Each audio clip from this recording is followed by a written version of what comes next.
నమస్తే, నేను ప్రభాకర్ వేనవంక. దేశంలో ఒక ఘోర విమాన ప్రమాదం జరిగింది. అహ్మదాబాద్ ఎయిర్పోర్ట్ నుంచి లండన్ వెళ్తున్న ఆ ఫ్లైట్ ఒకటి జస్ట్ ఎయిర్పోర్ట్ దాటంగానే కూలిపోయింది. అంటే ఎంత దారుణం అంటే జస్ట్ వాళ్ళు ఎయిర్పోర్ట్ రన్వే దాటి కొంత దూరం, కొన్ని మీటర్ల దూరం మాత్రమే ఆ ఫ్లైట్ వెళ్ళగానే కంప్లీట్ గా కూలిపోయి కింద పడింది. ఎయిర్ ఇండియాకు చెందినటువంటి బోయింగ్ 787-8 అనే ఫ్లైట్ టేక్ ఆఫ్ అయిన జస్ట్ 60 సెకండ్ల లోపే ఎయిర్ ట్రాఫిక్ కంట్రోల్ తోటి అనుసంధానం కోల్పోయి జస్ట్ అది జరిగిన 1-2 మినిట్స్ లో కూలిపోయింది. ఏదైతే ఎయిర్పోర్ట్ రన్వే దాటి కొంత ముందుకెళ్లిన తర్వాత ఒక మెడికల్ కాలేజ్ ఉంది, ఆ మెడికల్ కాలేజీ హాస్టల్ బిల్డింగ్ కు ఢీ కొట్టి కింద పడిపోయింది. ఈ ప్రమాదంలో దాదాపు 230 మందికి పైగా ప్రాణాలు కోల్పోయారు. Air India Boeing 787-8 dream liner flight, ఇది AI-171 అనే పేరుతోటి దీన్ని నడిపిస్తా ఉంటారు. ఇది అహ్మదాబాద్ నుంచి లండన్ వెళ్తున్నది. లండన్ లో ఉన్నటువంటి ఇంటర్నేషనల్ ఎయిర్పోర్ట్ కి బయలుదేరిన కాసేపటికే ఇది కూలిపోయింది. దాదాపు ఇందులో 230 మంది ప్రయాణికులు ఉన్నారు. అందులో 2 పైలట్లు, 10 మంది క్రూ ఉన్నారు. అంటే సిబ్బంది, ఎయిర్ హోస్టెస్ కావచ్చు, వీళ్ళంతా ఇంజనీర్, వీళ్ళంతా కూడా 10 మంది ఉన్నారు. అట్లాగే 169 మంది మన ఇండియన్స్ ఉన్నారు. అట్లాగే విదేశీయులు కూడా ఉన్నారు, బ్రిటిష్ పౌరులు, అట్లాగే పోర్చుగీస్ సంబంధించినటువంటి వాళ్ళు కూడా ఈ ప్రయాణికుల్లో ఉన్నారు. అయితే ఈ ప్రమాదం కంప్లీట్ గా సిటీలో జరగడం వల్ల, ఒక మెడికల్ కాలేజీ హాస్టల్ బిల్డింగ్ మీద పడడం వల్ల, ఆ మెడికల్ కాలేజీ హాస్టల్ డైనింగ్ హాల్లో ఆ సమయంలో విద్యార్థులంతా కూడా భోజనం చేస్తా ఉన్నారు. ఆ సమయంలో వాళ్ళ పైన పడడంతో వాళ్ళు కూడా చాలా మంది ప్రాణాలు కోల్పోయినట్టు తెలుస్తా ఉంది. ఎవరైతే స్టూడెంట్స్, మెడికల్ స్టూడెంట్స్ ఆ భోజనం చేస్తున్నప్పుడు వాళ్ళు ఆ ప్లేట్లు మధ్యలో వదిలేసిపోయినాయి. అవన్నీ కూడా ప్లేట్లు చాలా హృదయ విదారక దృశ్యాలు అక్కడ కనిపిస్తాం. సో అసలు ఏం జరిగింది, ఫ్లైట్ ఎట్లా కూలిపోయింది, ఈ air India flight, Boeing flight ఎట్లా కూలిపోయింది, ఇది ఇప్పుడు ఒక మిస్టరీగా మారింది. జస్ట్ విత్ ఇన్ సెకండ్స్ లో రన్వే పై నుంచి లేసిన తర్వాత, గాల్లోకి ఎగిరిన తర్వాత, అది చేరుకోవాల్సినటువంటి ఆల్టిట్యూడ్ ని చేరుకున్న తర్వాత కంప్లీట్ గా ముందుకెళ్లిపోవాలి. కానీ ఆ ఆల్టిట్యూడ్ కి చేరుకున్న తర్వాత సడన్ గా అది డిసెండింగ్ అవడం మొదలుపెట్టింది. అంటే భూమి వైపు రావడం మొదలుపెట్టింది. అది ఎట్లా జరిగింది అనేది ఇంకా టెక్నికల్ టీం అంతా కూడా దాన్ని అంచనా వేస్తా ఉన్నారు. సో అసలు ఎట్లా జరిగింది ప్రమాదం, ఏం జరిగింది? ఫ్లైట్ దాదాపు 1:38 నిమిషాలకు టేక్ ఆఫ్ అయింది. 1:38కి టేక్ ఆఫ్ అవ్వగానే విత్ ఇన్ 60 సెకండ్స్ లోపల ఏటీసీతో కనెక్షన్ కట్ అయింది. అంటే ఎక్కడైతే ఆ రన్వే ఎండ్ అవుతుందో, ఎయిర్పోర్ట్ రన్వే ఎండ్ అవుతుందో, ఆ ప్రాంతానికి వచ్చేసరికి జస్ట్ ఆ ఎయిర్పోర్ట్ రన్వే ఎండ్ అయ్యే ఆ ప్రాంతంలో కింద ఎయిర్ కార్గో సర్వీసెస్ అదంతా కూడా ఆ భవనం ఉంది ఆ ఎయిర్పోర్ట్ లో, అహ్మదాబాద్ ఎయిర్పోర్ట్ లో. జస్ట్ అక్కడికి రీచ్ అవ్వగానే అది ఏటీసీతో కనెక్షన్ కోల్పోయింది. సో పైలట్ ఒకసారి వీళ్ళని సంప్రదించే ప్రయత్నం చేసిర్రు.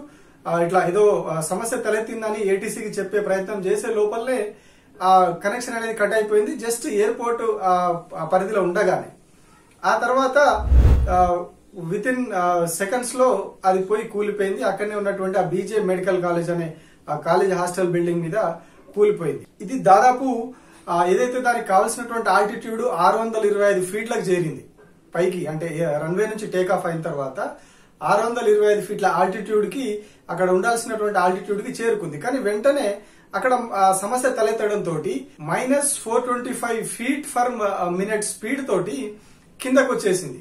అంటే ఒక నిమిషంలో 425 ఫీట్లు కిందకు వచ్చింది అన్నట్టు. ఆ పైకి లేవలేకపోయింది. ఇంకా అంటే ఆ గాలిలోకి స్ట్రేట్ గా ఎగరలేక నేరుగా వెళ్లి ఎదురుగా ఉన్నటువంటి ఆ భవనాన్ని, మెడికల్ కాలేజ్ హాస్టల్ భవనాన్ని ఢీ కొట్టి అక్కడే పడిపోయింది.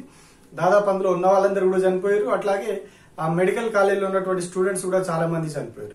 అంటే సాంకేతికంగా అన్ని పరీక్షలు జరిగిన తర్వాత, అన్ని టెస్టులు జరిగిన తర్వాత ఆ ఫ్లైట్ అంతా ఓకే ఉంది అనుకున్నప్పుడు మాత్రమే దాని టేక్ ఆఫ్ కి అనుమతిస్తారు. బట్ ఇక్కడ ఎయిర్పోర్ట్ ఆవరణలోనే ఇట్లా జరిగింది. అంటే ఆ పరీక్షలు జరిగి అంతా ఓకే ఉంది అనుకుని ఫ్లైట్ బయలుదేరే టైంకి with in seconds, minutes gap లో ఈ ప్రమాదం జరిగింది. ఏ ఫ్లైట్ అయినా కూడా ఎయిర్పోర్ట్ నుంచి బయలుదేరే ముందు అన్ని రకాల టెక్నికల్ ఇష్యూస్ ని చెక్ చేసిన తర్వాతనే, అట్లా ఏటీసీ కూడా అన్ని క్లియరెన్స్ ఉన్నాయి అన్నప్పుడే ఫ్లైట్ టేక్ ఆఫ్ కి పర్మిషన్ ఇస్తారు. కానీ మరి ఈ ఫ్లైట్ విషయంలో ఏం జరిగింది అనేది ఇప్పుడు చాలా ఒక మిస్టరీగా మారింది. ఎందుకు అంటే ఈ ఫ్లైట్ అహ్మదాబాద్ నుంచి లండన్ వెళ్ళట్లేదు, ఢిల్లీ నుంచి అహ్మదాబాద్ వచ్చి అహ్మదాబాద్ నుంచి లండన్ వెళ్తుంది. అయితే ఢిల్లీ నుంచి అహ్మదాబాద్ వచ్చినప్పుడు కొన్ని ఇందులో సాంకేతిక సమస్యలు ఉన్నాయని చెప్పేసి ప్రయాణికులు కొందరు ఇప్పుడు బయట పెడతా ఉన్నారు. ఢిల్లీ నుంచి అహ్మదాబాద్ వచ్చినప్పుడు ఆ ఫ్లైట్ లో ఏసీ పనిచేయలేదని, అట్లాగే ఏదైతే వీళ్ళకు ముందు ఒక స్క్రీన్ పెడతారో ప్రతి ఒక్క ప్రయాణికుడి సీట్ ముందు, అంటే ముందు సీట్ కి బ్యాక్ సైడ్ ఒక స్క్రీన్ ఉంటది. ఆ స్క్రీన్ పనిచేయట్లేదు, అట్లాగే ఏసీ పనిచేయలేదు, ఇంకా కొన్ని టెక్నికల్ ఇష్యూస్ వచ్చినాయి. వాటి గురించి మేము ఫ్లైట్ లోనే కంప్లైంట్ చేసినాం, అంటే ఢిల్లీ టు అహ్మదాబాద్ రూట్ లోనే కంప్లైంట్ చేసినాం. కానీ వాటిని పట్టించుకోలేదని చెప్పి ప్రయాణికులు చెప్తా ఉన్నారు. ఇప్పుడు వాళ్ళు సోషల్ మీడియాలో పెడతా ఉన్నారు. And as usual, the in-flight entertainment is not working. Leave in-flight entertainment. Calicut to landing stations. If I talk about this flight, it is also not working. If I press this cabin crew button, it's not working either. Nothing is working. Nothing at all. అదే flight Ahmedabad నుంచి London కి బయలుదేరి వెళ్ళింది. So ఏవైతే technical issues ఉన్నాయో వాటిని ఎందుకు sort out చేయలేదు వీళ్ళు? అంటే ప్రయాణికులు కంప్లైంట్ చేసినా కూడా వీళ్ళు ఎందుకు పట్టించుకోలేదు? లెక్క ప్రకారం అయితే వాళ్ళే గుర్తించి వాటిని సార్ట్ అవుట్ చేసి ఫ్లైట్ ని పంపేయాలి. ఎందుకంటే 200 మంది ప్రయాణికులు అందులో ఉన్నారు, వాళ్ళ ప్రాణాలకు సంబంధించిన విషయం, అట్లాగే చాలా దూరం ప్రయాణించాల్సిన ఫ్లైట్ కాబట్టి ఇవన్నీ టెక్నికల్ ఇష్యూస్ వాళ్ళు ముందు చూసుకోవాలి. కానీ ప్రయాణికులు కంప్లైంట్ చేసినా కూడా ఆ టెక్నికల్ ఇష్యూస్ ని ఎందుకు సార్ట్ అవుట్ చేయలేదు? ఆ ఏసీ సమస్య కావచ్చు, ఇతరత్ర ఆ టచ్ స్క్రీన్ సంబంధించినటువంటి సమస్యలు కావచ్చు, అవి ఎందుకు వచ్చినాయి? అంటే ఇంకేదో పెద్ద సమస్య ఉంది కాబట్టి దానివల్ల ఇది వచ్చినాయి అనేది ఇప్పుడు కనిపిస్తా ఉన్నది. బట్ మరి ఎందుకు ఇన్ని సమస్యలు ఉన్నా కూడా వాళ్ళు ఆ ఫ్లైట్ ని టేక్ ఆఫ్ పర్మిషన్ ఇచ్చారు అనేది ఇప్పుడు తెలియాల్సి ఉంది. అంటే ఇంత సడన్ గా వేరే ఫ్లైట్ ఏమైనా అరేంజ్ చేయలేమని చెప్పి ఇందులోనే ఏం కాదని చెప్పి పంపించారా, లేకపోతే ఇంకేదైనా కుట్ర దాగి ఉందా ఇందులో? అంటే అనుమానించాల్సిన పరిస్థితులు ఏర్పడతా ఉన్నాయి. టెక్నికల్ ఇష్యూస్ ఉన్నాయని చెప్పి కంప్లైంట్ వచ్చినా కూడా అట్లాగే పంపించారు. అందులో ఒక మాజీ సీఎం ఉన్నాడు, ఇంకా చాలా మంది వ్యాపారవేత్తలు కావచ్చు, ఇట్లా చాలా మంది ఉన్నారు అందులో. సో వాళ్ళందరూ విదేశీ పౌరులు కూడా ఉన్నారు. సో ఇందులో ఏమైనా కుట్ర దాగి ఉందా అనేది కూడా ఇప్పుడు మనం ఆలోచించాల్సిన పరిస్థితి వచ్చింది. ఇందులో ఇంకో విషాదకరమైన విషయం ఏంటి అంటే, గుజరాత్ మాజీ ముఖ్యమంత్రి విజయ్ రూపానీ ఎవరైతే ఉన్నారో ఆయన కూడా ఇదే ఫ్లైట్ లో లండన్ వెళ్తా ఉన్నారు. సో ఆయన సంబంధించినటువంటి ఫోటోగ్రాఫ్స్ కూడా బయటకు వచ్చినాయి, అంటే ఆయన ఫ్లైట్ లో కూర్చొని ఉన్నది. సో కానీ ఇప్పుడు ఆ ప్రమాదంలో అందరూ చనిపోయారు కాబట్టి ఆయన కూడా ఈ ప్రమాదంలో ప్రాణాలు కోల్పోయారు. సో ఇది కంప్లీట్ ఒక దేశంలోనే ఒక విషాదకరమైనటువంటి విమాన ప్రమాదంగా, అతిపెద్ద విమాన ప్రమాదంగా గుర్తించాలి. ఎందుకంటే దాదాపు 230 మంది ఫ్లైట్ లో చనిపోయారు, దాదాపు ఒక 20 మంది బయట కూడా హాస్పిటల్లో ఉన్నటువంటి మెడికల్ స్టూడెంట్స్ కావచ్చు, ఇతర స్టాఫ్ కావచ్చు, వాళ్ళు కూడా చనిపోయినట్టు తెలుస్తా ఉంది. సో ఇది భారతదేశంలోనే, భారతదేశ చరిత్రలోనే ఇది ఒక అతిపెద్ద విమాన ప్రమాదంగా గుర్తించాల్సి ఉంటుంది. Thank you.